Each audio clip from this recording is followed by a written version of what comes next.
یہ مقام. ورنہ عالم تو بہت سارے ہیں, کتابیں لکھنے والے بھی بہت سارے ہیں, لیکن جس نے عشق کی بولی بولی دنیا اس کو پہچاننے لگ جاتی ہے, دنیا اسے پہچاننے لگ جاتی ہے. زندگی کا مقصد وہ سمجھ گئے کہ ان کی غلامی کرنے میں ہی یہاں پر عروج و ترقی ہے. اسی کو خان وعدہ اعلیٰ حضرت سے ان کے پوتوں تک بھی یہ فکر پہنچی. تاج الشریعہ نے فرمایا بلہوس سن سیم و زر کی بندگی اچھی نہیں, ان کے در کی بھیک اچھی سروری اچھی نہیں.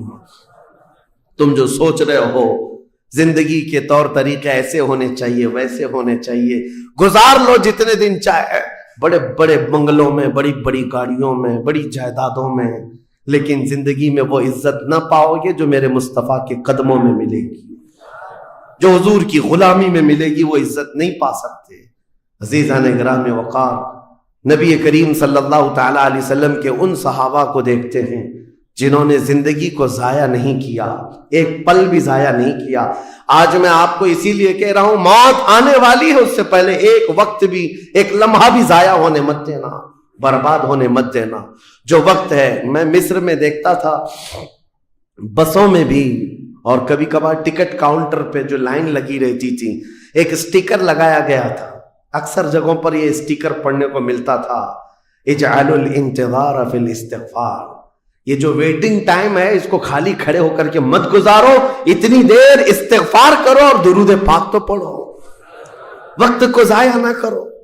تمہارے پاس اللہ نے وقت دیا, بیٹھے ہو تو پڑھو, کھڑے ہو تو پڑھو, کیونکہ یہ وقت تمہارا بربادی میں نہیں لکھا جائے گا, تمہارا یہ وقت ضائع کرنے والوں میں نہیں لکھا جائے گا. عزیزان گرامی وقار, آپ کو میں ایک بات بتا دوں, جن لوگوں نے اپنی زندگیوں میں بڑے بڑے محلات بنائے آج ان کے لیے بھی تاریخ ہے, مگر کس انداز سے, کس انداز سے. آج دنیا نے آپ کو ایسے ڈائیورٹ کر رکھا ہے, جو کام ہونے کے تھے وہ نہیں کرنا ہے آپ کو, لا یعنی کاموں میں مصروف ہو گئے. جو چیز تمہارے حصے کی تھی نہیں اس پر انرجی خرچہ کرتے رہ گئے, اور جو چیز تمہارے کام کی تھی اس کو تو بھول ہی گئے. آپ کو میں ایک بات بتا دوں, ہو سکتا ہے شاہ جہاں نے تاج محل بنایا اور پھر بادشاہ قطب الدین کے زمانے کے نشانیاں موجود ہیں, لال قلعے بن گئے, قطب مینار بن گیا, بڑی بڑی عمارتیں ہیں, لوگ اوپر سے نیچے دیکھنے کے لیے آتے ہیں. لیکن میں یہ کہتا ہوں یہ کوئی کمال کی چیزیں تھی نہیں, کمال کی چیزیں تھی نہیں. لاکھوں لوگوں کی محنتیں بھی لگی, پیسہ بھی لگا, اور بڑی عمارتیں کھڑی کر کے چلے گئے. ہزاروں کی تعداد میں تاج محل میں لوگ جاتے ہوں گے. تاریخ تو لوگوں کو تھوڑی بہت تو پتہ ہوگی کہ اپنی بیگم کی محبت میں بنایا ہوا ایک محل ہے اور بیگم کی قبر بھی وہاں ہے, لیکن جانے والے کبھی کسی کو سنا ہی نہیں کہ ایک فاتحہ بھی کوئی پڑھتا ہو, کوئی پڑھتا ہوا نظر آتا ہے. وہ تو پکنک پوائنٹ ہے, ٹورسٹ ایریا ہے, جائے دیکھے آئے. لیکن میرے عزیزو یہ بڑے بڑے محلات اپنی ناموری کے لیے بنا کر تو چلے گئے, لیکن آؤ بریلی شریف کی سرزمین پر ایک مدرسہ جو اعلیٰ حضرت نے بنایا, مبارک پور کی سرزمین پر جامعہ اشرفیہ جو حضور حافظ ملت نے بنایا, یہ عمارتیں آج بھی دعوت دے رہی ہیں. ایک دو نہیں, ہر سال ہزاروں کی تعداد میں عالم اور مفتی وہاں سے نکلا کرتے ہیں.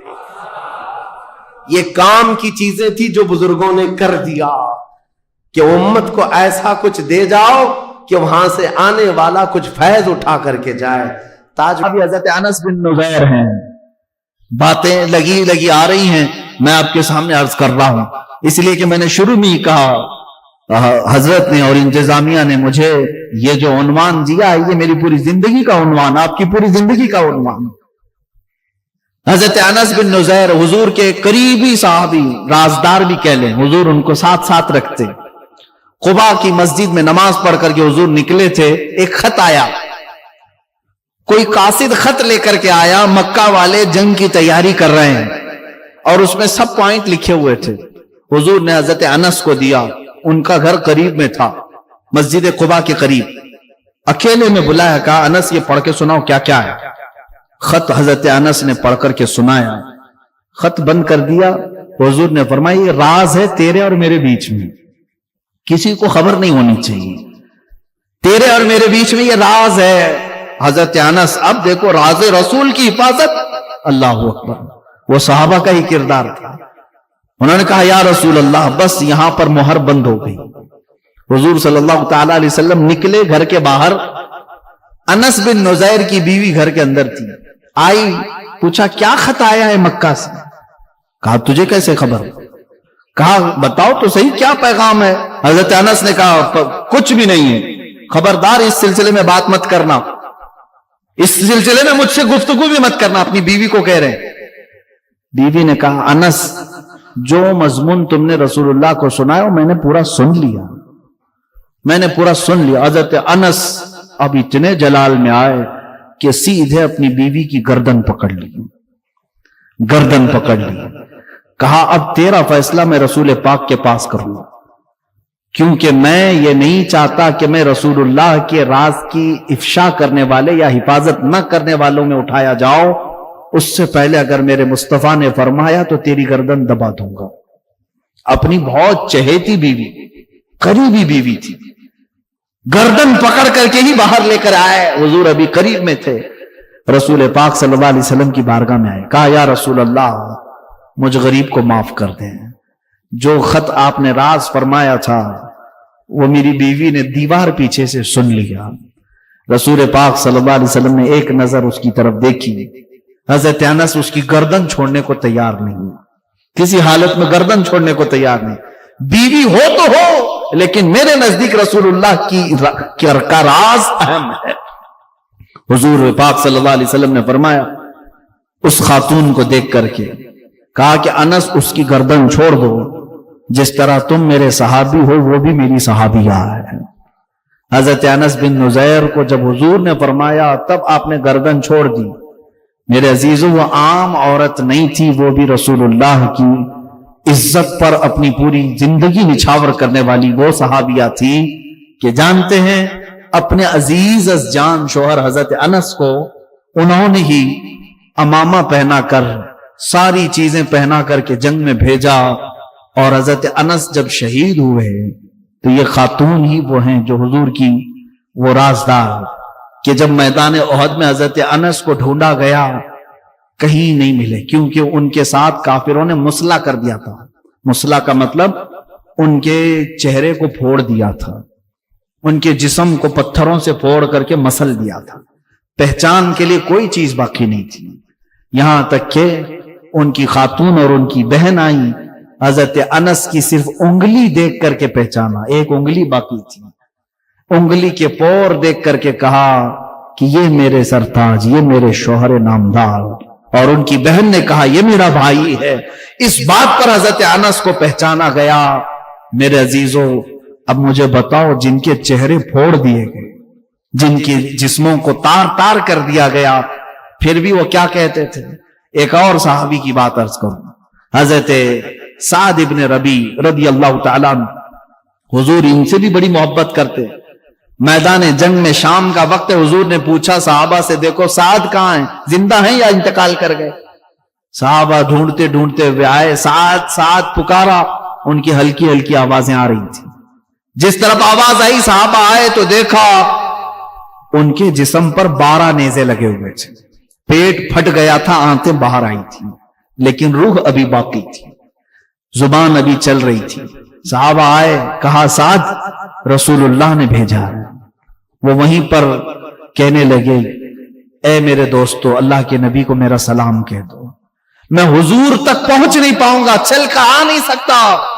زخم ہے, نیزے ایسے چبھے ہوئے ہیں کہ نکالنے والا بھی کوئی نہیں, پیٹ پھٹا ہوا ہے. لیکن جانتے ہو جو جملہ انہوں نے کہا سعد ابن ربی, تحفظ ناموس رسالت کا سب سے بڑا جملہ یہ سعد ابن ربی نے کہا ہے. میں اپنی جانب سے کہتا ہوں. وہ کہتے ہیں آنے والوں جاؤ رسول اللہ کی بارگاہ میں کہنا سعد کو معاف کر دیں یا رسول اللہ, سعد کو معاف کر دیں یا رسول اللہ, آپ کی حفاظت کا حق ادا نہیں کر سکا.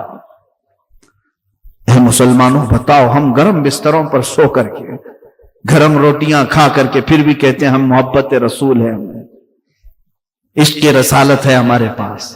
جن کے پیٹ پھٹ گئے, نیزے ان کے اوپر چوبے ہوئے, تب بھی وہ کہتے ہیں کہ ہم حق ادا نہیں کر سکے, حق ادا نہیں کر سکتے.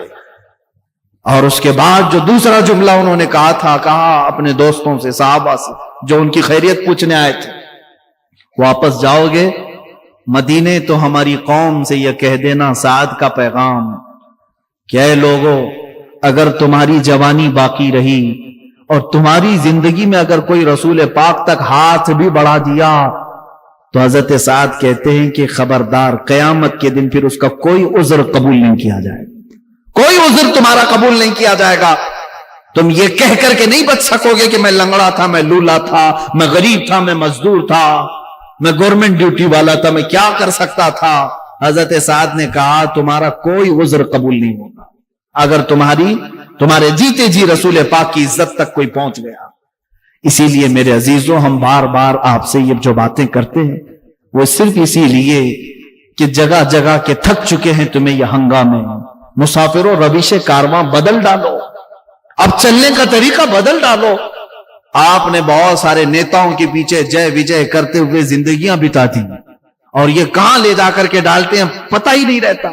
5 سال میں ایک مرتبہ برساتی مینڈکوں کی طرح باہر آئے اور تمہاری خواہشات اور جذبات کے ساتھ کھیلا اور چلے گئے, غائب ہو گئے. ان سے کبھی آپ نے سوال کیا کہ ہم آپ کو منصبوں تک پہنچاتے ہیں, عہدوں تک پہنچاتے ہیں, اے لیڈروں ہماری کھانے پینے, راشن, گھر, کپڑے لتے کی بات مت کرو, کم سے کم جس عہدے پر تمہیں اللہ نے بٹھایا وہاں جا کر میرے مصطفیٰ کی عزت کی تو بات کرو.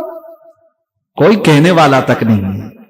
یہ آج حالات ہمارے ایسے ہیں. اسی لیے مجھے وہ بات یاد آتی ہے جو سید میاں مارہ ربی رحمت اللہ تعالی علیہ, حضور سید العلماء نے کہا تھا, مسلمانوں جاگ جاؤ, کسی کی جے بھی جے کیوں پکارے, کیا غرض ہم کو, ہمیں کافی ہے سید اپنا نعرہ یا رسول اللہ. اور اگر آج تمہارے دکھ درد اور تمہارے بے کسی کا کوئی سہارا بن سکتا ہے تو صرف اور صرف رسول اللہ کی ذات ہے, میرے آقا صلی اللہ تعالی علیہ وسلم کی ذات ہے. وہی تمہاری قسم پرسی کے وقت پہنچ سکتے ہیں, وہی تمہارے دلوں کے درماندہ ہیں, باقی کوئی نہیں. یہ سب جھوٹے دعوے دار ہیں, سب لوگ تمہیں اسی طرح سے ہرے باغ دکھاتے اور اس کے بعد چل دیتے ہیں. تمہارا کوئی دکھ اور درد سمجھتا ہے اور مدد کو پہنچتا ہے تو صرف وہ محمد رسول اللہ کی ذات ہے. وہ دیکھو فالج ہو گیا, لقوہ ہو گیا, اور بوسیری, امام بوسیری نے بستر میں پکارا تھا هو الحبیب الذی ترجا شفاعتہ لکل حول من الاحوال مقتحم, تو وہ مدینے سے چل کر میرے آقا خواب میں تشریف لائے. فالج کی بیماری والے کے لیے کوئی حکیم جلدی چل کر نہیں آتا, وہ رسول اللہ کی ذات ہے. بوسیری کے خواب میں آئے تو آئے, اپنے ہاتھوں سے جسم پر پھیر کر کے شفا بھی دیا اور ان کے قصیدے پر انعام نے اپنی چادر بھی عطا کیا. ہم نے تاریخ میں یہ بھی پڑھا جب امام احمد بن حنبل کی تہبند کھل رہی تھی اور جلاد ان کو کوڑے مار رہا تھا, ان کے دونوں ہاتھ زنجیروں سے بندھے تھے, امام احمد بن حنبل رونے لگ گئے, میری تہبند کھل رہی ہے. جلاد نے دیکھا, اچانک غیب سے 2 ہاتھ آئے اور ان کی تہبند کو مضبوطی سے باندھ دیا. اس کے بعد احمد بن حنبل ہنسنے لگے اور جلاد سے کہنے لگے, اب مار تو کوڑے اور مار اور کوڑے مار. وہ یعنی حیرت میں آ کر کے کوڑا رکھ دیا اور پوچھا, یہ کیا ہوا, تیری لنگی, تیری تہبند کھل رہی تھی, یہ کون آیا جو تیری تہبند کو سنبھال لیا؟ امام احمد بن حنبل نے اپنی وارفتگی میں کہا تھا, جس کے لیے کوڑے کھا رہا تھا وہ ہاتھ آ گئے ہیں.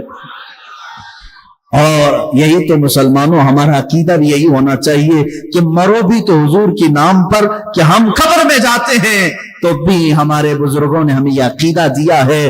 فرشتے اگر آتے بھی ہیں تب بھی ہم یہ کہتے ہیں, اب تو پائے ناز سے اے فرشتوں کیوں اٹھو, اب تو پائے ناز سے اے فرشتوں کیوں اٹھو, مر کے پہنچاؤں یہاں اس دل ربا کے واسطے. پھر نہیں مانو گے تو اور ایک مسئلہ پیش آ جائے گا, نماز تمہاری کمپلیٹ نہیں ہو پائے گی. ایک بڑا مسئلہ ہے. عربی کا ورڈ میں تمہیں ترجمہ کر کے بتاؤں گا, ترجمہ کر کے. مثال کے طور پر لفظ کاف جو ہے عربی میں مخاطب کے لیے, یعنی تو, تم, آپ کہنے کے لیے. جیسے میں کہوں کیف حالک, حالک کا مطلب ہوا تمہارا حال کیسا ہے. عربی میں نے پوچھا تمہارا حال کیسا ہے؟ تم سامنے رہو گے تو ہی پوچھوں گا نا، سامنے رہو گے میں پوچھوں گا کیف حالک، آپ کی طبیعت کیسی ہے، تم خیریت سے ہو، تو تم آپ یہ الفاظ کب بولے جاتے ہیں؟ جب آدمی سامنے ہوتا ہے، سامنے والے کو ہی لفظ کاف سے خطاب کرتے ہیں، لفظ کاف سے خطاب کرتے ہیں۔ اب مثال کے طور پر دور رہنے والے کو لفظ ہو سے خطاب کرتے ہیں، ہو کا مطلب ہوتا ہے وہ آدمی۔ اب میں پوچھوں کیف حالہ، اس کا حال کیسا ہے، جو یہاں نہیں ہے اس کو ایسا۔ سمجھ میں آ رہی بات؟ یہ گرامر ہے عربی کی۔ اب آؤ تمہاری نماز انکمپلیٹ کیسے ہوتی اگر حضور کو حاضر نہیں سمجھو گے؟ نماز پڑھ لیا آپ نے، سورہ فاتحہ بھی پڑھ لی، قرات بھی کر لی، رکوع بھی کر لیا، سجدہ بھی کر لیا، قعدے میں آ کر بیٹھے، قعدے میں آ کر بیٹھے، یہاں اینڈنگ ہے نماز کا، نماز ختم ہونے والی ہے۔ اب التحیات پڑھتے ہوئے آئے، التحیات للہ والصلوات والطیبات، السلام، کیا کہو گے؟ السلام علیکہ، کا مطلب ہوتا ہے آپ، السلام علیکہ کا مطلب ہوا آپ پر سلام ہو۔ اور اتنا ہی نہیں، ایھا النبی، اے نبی، سامنے والے کو اے کہہ کر کے پکارتے ہیں، اے کر کے کس کو پکارتے ہیں؟ جو سامنے ہو۔ السلام علیکہ ایھا النبی، اے نبی آپ پر سلام ہو۔ اب یہاں تم نہیں سوچو گے کہ نبی یہاں نہیں ہے تو سلام تمہارے التحیات میں بدل لو، آج سے التحیات کا سلام بدل لو، یوں کہو، میں سکھا بھی دیتا ہوں، السلام علیہ، وہاں کہو علیہ، یعنی سلام ان پر ہو۔ تمہارا نبی جو تمہارے سامنے نہیں ہے تم ایسے سلام کرو۔ سنیوں کا نبی ان کے سامنے ہم کہیں گے السلام علیکہ، اے نبی آپ پر سلامتی ہو۔ صحابہ نے بھی یہی کہا، تابعین نے بھی یہی کہا، اولیاء کاملین نے بھی یہی کہا، فقہاء نے بھی یہی کہا، محدثین نے بھی یہی کہا، سب پوری امت نے حضور کو سلام پیش کیا کیسے؟ اے نبی آپ پر سلامتی ہو۔ اس کا مطلب ہے وہ عقیدہ رکھ کر سلام کر رہے تھے، نمازوں کے وقت نبی کو حاضر و ناظر تسلیم کرنا ہوگا۔ اور تم نہیں مانو گے تو نماز تمہاری انکمپلیٹ ہے۔ ہم اللہ کے نبی صلی اللہ تعالی علیہ وسلم کے متعلق یہ عقیدہ رکھتے ہیں کہ وہ حاضر ہیں، ناظر ہیں۔ ارے عزیزو، قصور اپنی نگاہوں کا ہے ورنہ عاشقوں دیکھو، قصور اپنی نگاہوں کا ہے ورنہ عاشقوں دیکھو، سر محفل ہی اکثر میرے سرکار آتے ہیں، اکثر محفلوں کی وہ رونق ہے، سر محفل ہی اکثر میرے سرکار آتے ہیں۔ صحابہ کرام رضوان اللہ تعالی علیہ مجمعین نے اللہ کے نبی صلی اللہ تعالی علیہ وسلم کو بنفس نفیس اپنی جماعتوں میں محسوس کیا ہے، ان کے بعد تابعین نے محسوس کیا ہے، اور جن لوگوں نے حضور پاک صلی اللہ تعالی علیہ وسلم کو دیکھا ہے تو اگر وہ حاضر و ناظر نہ ہو، حاضر نہیں ہو سکتے تو کوئی دوسرا دیکھ کیسے سکتا ہے؟ حاضر نہ ہو تو کوئی کیسا دیکھ سکتا ہے؟ عزیزان گرامی، جو عقیدہ یہ پھیلایا گیا تھا، اب اس کا پوسٹ مارٹم بھی دیکھ لیں آپ، کس نے یہ شروع کیا تھا کہ رسول مر کر مٹی میں مل گئے، معاذ اللہ رب العالمین، وہ نہ تمہیں دیکھ سکتے ہیں، نہ تم انہیں مانگ سکتے ہو، پوچھ سکتے ہو۔ کل جو بات میں نے بتائی تھی، مستشرقین جو یہود و نصارہ اسلام کو پڑھتے ہیں اور اسلام میں شک و شبہ ڈالنے کی کوشش کرتے ہیں، انہوں نے یہ شوشہ چھوڑا تھا تاکہ امت رسول سے دور ہو جائے، اس لیے کہ تمہارے اندر جو سب سے بڑا پاورفل اور سب سے بڑا مضبوط عقیدہ جو ہے وہ اپنے رسول کو لے کر کے ہے، اس لیے کہ یہودی اس بات کا اعتراف کرتے ہیں، انہیں مار دو، انہیں قتل کر دو، ان کے گھر لوٹ دو، ان کو جلا وطن کرو، یہ سب برداشت کرتے ہیں، لیکن یہ اپنے نبی کی عظمت پر آئی ہوئی بات کو برداشت نہیں کرتے۔ آج بھی دنیا اس بات کو مان رہی ہے، ان کے اندر اگر کوئی چنگاری باقی ہے جو انہیں جمع کرتی ہے تو وہ رشتہ رسول ہے، محبت رسول ہے، عظمت مصطفیٰ ہے، اور یہی چیز ختم کرنے کے لیے وہ ایڑی چوٹی کا زور لگائے ہیں۔ لیکن ظالموں، یاد رکھنا، تم اپنے منہ کے پھوکوں سے اللہ کے نور کو بجھا نہیں سکو گے۔ کیا حرج ہے؟ حضور سے مانگنے میں کون سی دقت ہے؟ ہم اللہ سمجھ کر کے یا خدا سمجھ کر کے کبھی مؤذن کو یہ نہیں کہتے کہ تو جب چاہے گا دروازے کھلیں گے. نہیں, ہمیں معلوم ہے آپ کو ڈیوٹی پر رکھا گیا ہے. ہم اسی طرح عقیدہ یہ بھی رکھتے ہیں رسول پاک صلی اللہ تعالی علیہ وسلم جن خزانوں پر اللہ نے ان کو قدرت دی ہے وہ حضور کے خود کے نہیں, اللہ کے عطا کیے ہوئے ہیں. رسول پاک کو اللہ تعالیٰ نے مالک بنایا ہے. اسی لیے محدثین نے فرمایا حضور پاک صلی اللہ تعالی علیہ وسلم کا ایک لقب ہے, وہ نائب خدا مطلق ہیں. یعنی اللہ کا جو نائب ہے, اللہ کا جو نائب ہے, تو رب تبارک و تعالیٰ کا جو نائب ہے تو وہ اس کی زمین پر اختیارات اگر نہیں رکھتا تو پھر نائب کیسا ہے؟ اگر اس کو کچھ بھی اختیارات نہ دیے جائیں تو اس کو نائب کہیں گے؟ مثال کے طور پر امام ہے اور نائب امام ہے. امام صاحب اگر یا کمیٹی والوں نے نائب امام کو کہا کبھی تمہیں نماز پڑھانا نہیں ہے, کچھ بھی نہیں کرنا ہے, مسجد میں آنا ہے, تو نہیں پوچھے گا پھر نائب امام کیوں کہہ رہے ہو مجھے, نائب امام کیوں کہہ رہے ہو. آپ کو میں دنیاوی مثالوں سے صرف ذہن کی قربت کے لیے سمجھا رہا ہوں. سی ایم ہے اور ڈپٹی سی ایم ہے, اور ڈپٹی سی ایم کو اگر کہہ دیا جو کچھ بھی نہیں, خالی تجھے بیٹھنا ہے اور اٹھ کے چلے جانا ہے, پارٹی چھوڑ کے چلا جائے گا. کچھ بھی کرنا نہیں ہے, کوئی اختیار میرا نہیں ہے, تو ڈپٹی سی ایم بنائے کیوں ہے؟ یہ دنیاوی دستور ہے. جس کو عہدہ دیا جاتا ہے اسے اختیار بھی دیا جاتا ہے, جسے عہدہ دیا جاتا ہے اسے اختیار بھی دیا جاتا ہے. جب رب تبارک و تعالیٰ نے نبی کو سید الانبیاء کا عہدہ دیا تو اختیارات کتنے عطا فرمایا ہوگا, اختیارات کتنے دیے ہیں. عزیزان گرامی, ہم سنیوں کا عقیدہ یہی ہے جہاں بانی عطا کر دیں بھری جنت ہبا کرتے ہیں. ہبا کا مطلب ہوتا ہے عطا کر دینا, اور یہ احادیث کی روشنی میں ثابت ہے. ایک صحابی حضرت ربیعہ رضی اللہ تعالیٰ عنہ حضور صلی اللہ تعالیٰ علیہ وسلم کی خدمت میں حاضر رہتے تھے. تہجد کے وقت میرے آقا صلی اللہ تعالیٰ علیہ وسلم کو وہ وضو کروا رہے تھے. پانی پیش کیا, اللہ کے نبی صلی اللہ تعالیٰ علیہ وسلم خوش ہو کر کے حضرت ربیعہ اسلمی سے کہتے ہیں کہ اے ربیعہ, کچھ تجھے مجھ سے مانگنا ہے تو مانگ لے, کچھ مجھ سے پوچھنا ہے تو پوچھ لے. اب رسول خود امت کو کہہ رہے ہیں مجھ سے مانگ لو, کیا رسول شرک کی تعلیم دے سکتے ہیں؟ حضرت ربیعہ رضی اللہ تعالیٰ حدیث کے الفاظ ہیں سل ما شئت یا ربیعہ, جو تو چاہے وہ پوچھ لے. حضور اکرم صلی اللہ تعالیٰ علیہ وسلم نے یہ قید بھی نہیں لگایا اتنی لمٹ کا سوال کرنا, اتنی لمٹ کا سوال کرنا, دنیا کا پوچھنا, آخرت کا مت پوچھنا, قبر کا مت پوچھنا, کچھ نہیں. سل ما شئت, جو تو چاہے وہ مجھ سے پوچھ لے. اب اس صحابی رسول نے بھی پوچھا کیا؟ کہتے ہیں مرافقتک فی الجنت یا رسول اللہ, اے اللہ کے نبی جنت میں آپ کا پڑوسی بنا لیں, آپ کا ہمنشین مجھے بنا لیں. اب غیر ذالک, رسول پاک صلی اللہ علیہ وسلم پھر پوچھتے ہیں اس کے علاوہ اور کچھ چاہیے,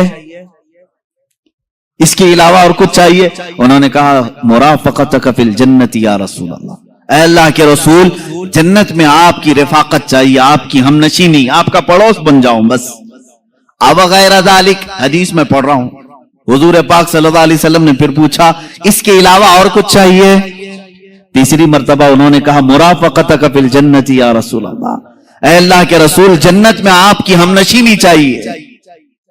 مانگ تجھ سے تجھی کو مانگ کر مانگ لی ساری کائنات, تجھ سے تجھی کو مانگ کر مانگ لی ساری کائنات. صحابی بھی وہ بہت دور تک کی سوچتے تھے, انہیں معلوم تھا وہاں کی اگر ہم نشینی مل گئی تو باقی سب ویسی خیرات میں ملے گی, باقی سب تو صدقے میں ملے گی. انہوں نے بالکل لاسٹ اینڈنگ والا سوال کیا ہے, یہ نہیں کہ حساب میرا قیامت میں ہلکا ہو جائے, میزان عمل میں کچھ آپ کی مدد مل جائے, حوض کوثر پہ یہ ہو جائے. انہوں نے لاسٹ اینڈنگ کا سوال کیا, اگر وہ ہم نشینی مل گئی تو یہ ساری منزلیں تو پاس ہو کے ہی ملے گی. اور یہاں پر اب جو بتانا ہے وہ یہ ہے, اللہ کے نبی صلی اللہ تعالی علیہ وسلم اس صحابی سے بار بار یہ کہہ رہے ہیں اب غیر ذالک, اس کے علاوہ اور کچھ چاہیے. یہ کون کہتا ہے, یہ کون کہتا ہے پہلے ہی مانگی ہوئی چیز کو دے دیا ہو پھر یہ پوچھتا ہے کہ اس کے علاوہ اور کچھ چاہیے؟ 3 مرتبہ حضور پاک صلی اللہ تعالی علیہ وسلم نے ان سے یہ سوال کیا. اس کا مطلب ہے کہ تو نے جو سوال کیا وہ تو تجھے مل گیا, اس کے علاوہ بھی کچھ چاہیے تو سوال کر. یہ ہے رسول کریم صلی اللہ تعالی علیہ وسلم کے اختیارات.